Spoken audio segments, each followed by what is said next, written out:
เฮียนคณะอาจารย์เสี่ยวซ่านนักปราชญ์ผู้เฉลียวฉลาดเผยแผ่วิชานับถือสาวให้หน้าถูกเพศถูกเผ่าทั้งผู้เฒ่าผู้แก่หน่อยนุ่มยิ่งสายเข้าลบทานทั้งหลายผู้ทรงถูกทานเข้าลบท่านทั้งหลายเข้าลบทานทั้งหลายผู้ทรงถูกทานหมอลำเฮาเปิดมานออกสู่เวทีลำเป็นทฤษฎีบรรยายละเอียดขอเชิญท่านผู้มีเกียรติที่มาร่วมกลางแปลงฟังหมอลำหมอแค้นเฮาสิได้ลำต่อบรรยายเรื่องโอละเนาะท่านผู้ชมเอ๋ย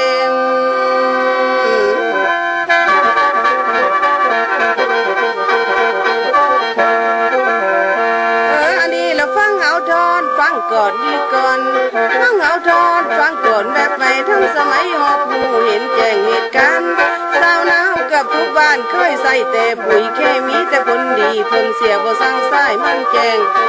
คือแพงก็ย่อมซื้อบ่หลายคนมักง่ายลงทุนหลายผลที่ได้บ่สมเจ้าใจแพงปุ๋ยเคมีก็บอกแจ้งว่ามีอยู่หลวงหลายผลเสียหายมันมีแต่ส่วนดีมันน้อยค่อยฟังหมอลำเบาขยายผลสืบต่อขอเวลาสั้นๆหันเรื่องต่อไป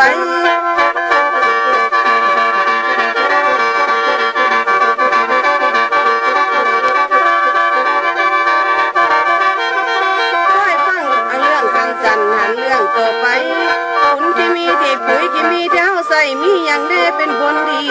หนึ่งจำพวกปุ๋ยเคมีสอกหาซื้อง่ายว่าแต่มีเงินจ่ายสิเอาจักตันขึ้นกับการพัวพันเงินเสือก็ได้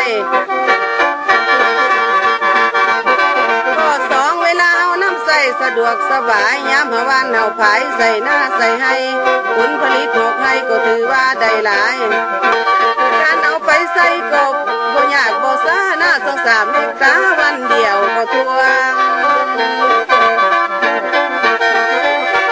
อันนี้ขั้นนวันให้ทั่วประมาณ2-3 วันเขาก็งามขึ้นทันกุกก็เขียวอ่อน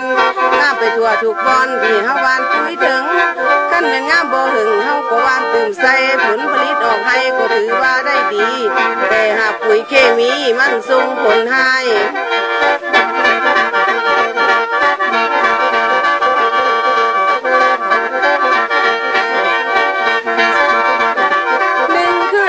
จำนายก็บ่ธรรมดาแต่ละปีราคาแพงขึ้นมีแต่ลื่นกับลื่นก็ไม่รู้จักปี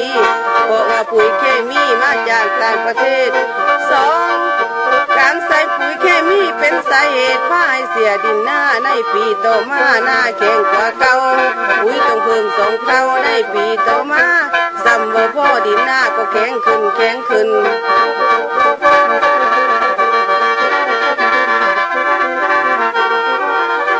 ที่3สัตว์พืชอื่นๆแมงบงตัดแตนพวกดงโขแมงแค้นหลายประเภท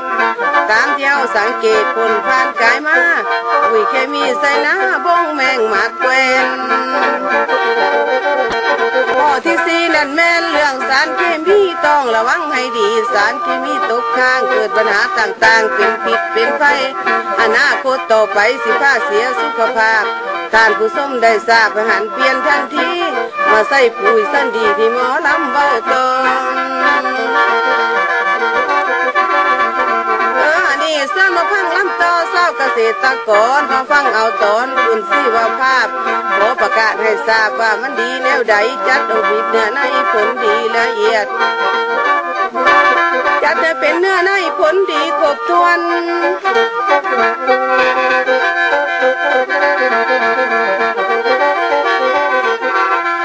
จัดออกเป็นเนื้อในผลดีครบถ้วนข้อที่1มันมีส่วนช่วยประหยัดเงินตา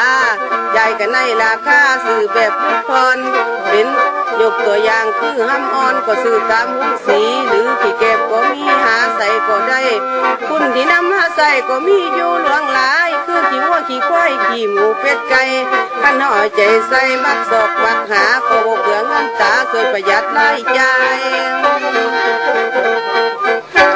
ข้อที่2ที่เฮาได้ใส่ ชีวภาพอินทรีย์ดินก็เป็นดินดีอ่อนนุ่มนุ่มพ่อบุญเก็บความสุ่มผ้าให้ดินดีพ่อบุญเก็บความสุ่มผ้าให้ดินดีขันเอาใส่หลายปีโดนด้านติดต่อเสือหลุดเด้อคุณพ่อบ่ค่อยขี่ลมหน้าเลยเป็นดินตุ่มลมเพียงหน้าแข็ง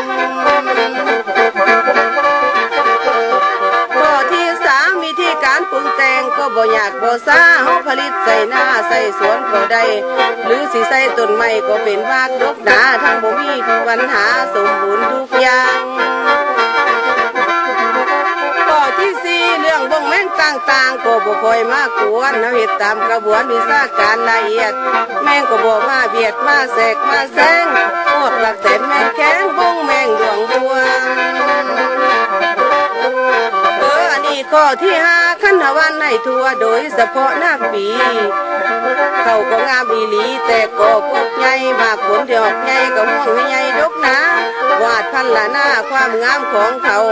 ข้อที่หกซิมและบอพวกเจ้าจำพวกเขาสันดีเข้าที่ใส่บีปุ๋ยชีวภาพ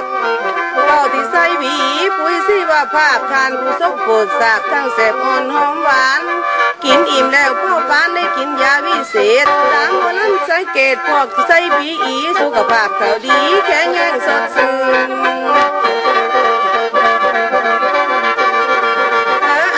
ข้อที่เจ็ดบ่จำเป็นต้องตื่นย่านสั่นขวัญหนีบ่มีสารเคมีบ่มีสารตกค้าง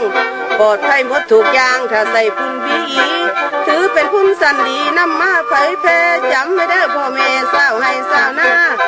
ตลอดทั้งบรรดาผู้ส้มถูกทานตลอดทั้งบรรดาสาวสวนปลูกวันฟังแล้วให้พวกทานพิจารณาตกมาปีสิมาให้เอาชีวภาพไปใส่อย่าลืมเด้อ